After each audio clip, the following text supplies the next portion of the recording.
que hayas tomado las riendas de los controles de esta nave. Cuando miren, de verdad, no quiero hacerme el arrogante, ni quiero ahí andar inventando, ni sonar conspiranoico, pero pues cuando a StreamYard al parecer no le pareció que comparáramos a Nueva York con la Ciudad de México, ¿no? Pero bueno, querido Jaime, te mando un abrazo, te lo agradezco. Te pido por favor que nos compartas tus redes sociales y pues qué van a andar haciendo ahí en No Apto para Cínicos en un ratitito más. Pues sí, dentro de 2 horas hablaremos de este tema tan, ¿cómo calificar? Este esperpento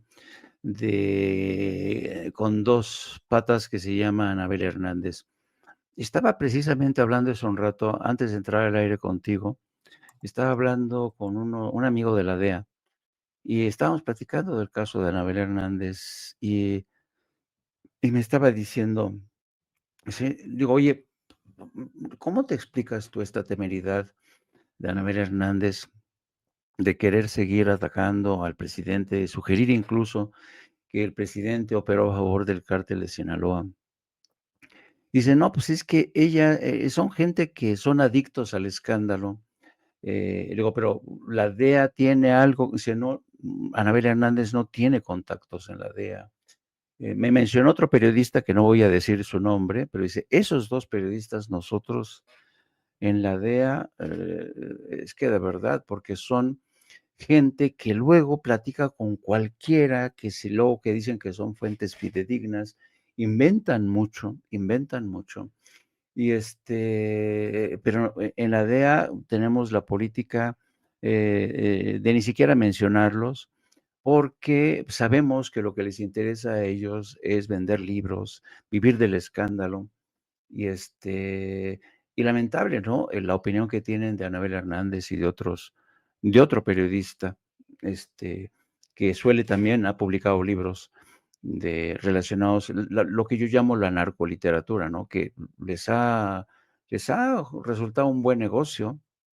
Y este tipo de escándalos, como el que protagonizó Anabel Hernández en la Feria del Libro de Guadalajara, no, pues es que tiene sentido. Es que a veces se nos olvida, Toño, que el escándalo ya forma parte del espectáculo. El espectáculo lo mismo en ferias de libro, el espectáculo, por ejemplo, en la radio y televisión, como con el caso de Ciro Gómez Leiva. A ellos lo que les importa es elevar los ratings de audiencia. Esta mañana estaba escuchando a Ciro Gómez Leiva y ¿cómo se llama? Este personaje rastrero, Peregrino, que estaban felices, pero felices porque el nombre de Ciro Gómez Leiva seguía como tendencia en las redes sociales, ¿no? Y ellos creen que el seguir como tendencia en las redes sociales es algo digno de mención, es un honor, y creen además que eso es el reflejo fiel de la realidad en México. Y uno dice, pero ¿cómo pueden ser tan sopencos, tan cortos de vistas? Twitter o X no es la realidad de México, no es el espejo de México. Las redes sociales tampoco son el espejo de México. Tú puedes, me acordé muchísimo, yo no sé, ¿tú te acuerdas de esta anécdota de Laura Zapata, que estaba indignadísima? Dice, no, es que en mi barrio todo mundo votamos, en Madrid dijeron que iba a ganar Xóchitl Gálvez, ¿cómo es posible? ¿No?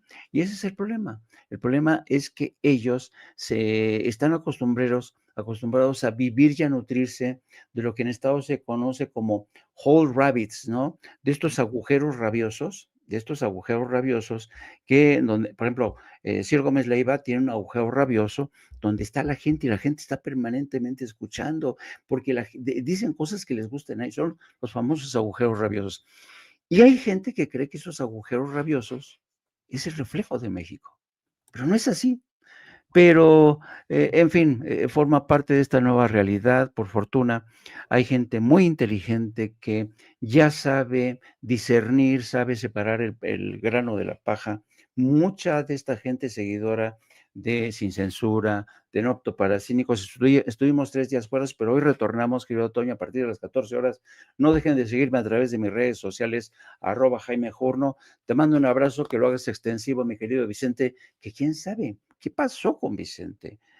Anda missing, Vicente. Le das un abrazo de mi parte. No, fíjate, hace ratitito, porque perdimos la comunicación ahorita con él, pero hace ratitito era lo que le planteaba yo respecto a las declaraciones de Anabel Hernández, que más bien se quedan ya en la revista del corazón. Lo digo con mucha tristeza, porque en algún momento creímos en la muy arrogante Anabel Hernández, porque se supo vender muy bien ella como la gran periodista y la gran investigadora. Era lo que nos repetía constantemente. Ella nos lo decía. Yo soy la gran investigadora. Yo que soy periodista, una gran investigadora de muchos años, y nos creímos eso. Hoy nos damos cuenta al analizar sus libros, carentes de rigor periodístico, carentes de cualquier tipo de, pues, sentido en cuanto a pruebas, en cuanto a verdadero análisis, en cuanto a sustento periodístico, que pues, la verdad más bien a donde ella pertenece es a las noticias del corazón. O sea, está muy bien, por ejemplo, cuando salen las notas estas en el TV Notas, en Ventaneando, de que Ninel Conde la demandó a ella y a Carmen Aristegui. Vamos, está al nivel de las Lili Telles, de como bien mencionas, de las Laura Zapatas, ¿no?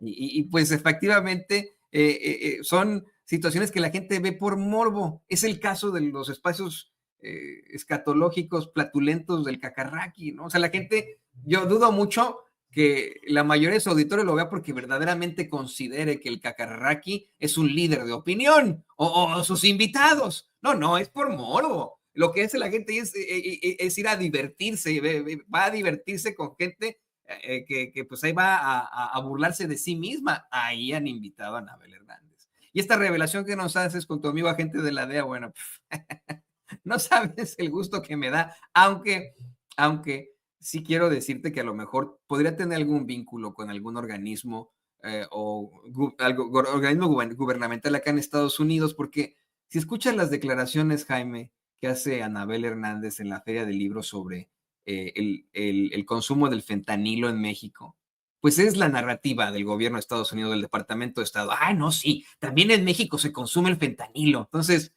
chance no la DEA, ¿no? Pero a lo mejor ahí USAID o el Departamento de Estado, ahí está con ha de ser amiga de Patel, ¿no? Y no sé, ¿no? Sí, Pero yo, no, es el mismo relato que trae The New York Times, es el mismo relato que traen toda esta gente.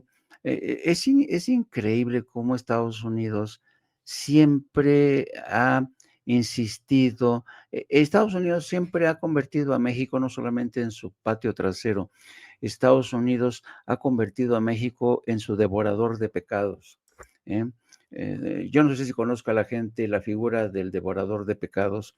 El devorador de pecados en los pueblos antiguos era una persona a la que se invitaba al funeral de la persona que había, y si esta persona era un criminal, si esta persona era alguien que seguramente estaba condenado a irse al infierno, se invitaba a una persona para que comiera junto al cuerpo del muerto, y de esta manera, al comer, devoraba los pecados del muerto. Era una práctica muy antigua, y entonces Estados Unidos en muchos sentidos nos ha convertido en su devorador de pecados, ¿no? ¿Dónde estalló la crisis de la adicción por fentanilo? Pues en Estados Unidos. ¿Dónde? En los botiquines de las casas de la mayoría de los estadounidenses que compraban productos de laboratorio Purdue Pharma. ¿Dónde estalló el consumo o la crisis del consumo y la adicción por la heroína? Pues en las Fuerzas Armadas de Estados Unidos, que trataban así a los soldados veteranos de guerra en Vietnam, es decir, y cuando uno va haciendo la revisión de caso por caso de todo lo que tenía que ver con la fallida guerra contra las drogas, pues el principal beneficiario ha sido Estados Unidos, que es el principal consumidor, donde en Estados Unidos hay leyes que prohíben el lavado de dinero. Pregúntame cuántos ejecutivos de la banca de Estados Unidos hay en la cárcel. Ninguno. Pregúntame qué miembro de la familia Sackler, dueños del laboratorio Purdue Pharma, está en la cárcel. Ninguno. ¿Por qué? Porque llegan a acuerdos con el Departamento de Justicia, pagan una módica multa y se acabó, ¿no? ¿Qué es lo que ahora hacen? Ya aprendieron el camino los líderes de los cárteles como Joaquín Guzmán López y su hermano, que ahora ya no, pues vamos a negociar nosotros con el Departamento de Justicia, les damos a cambio el mayor Zambada, causamos una guerra brutal en Sinaloa, pero nosotros por lo menos ya nos salvamos, ¿no?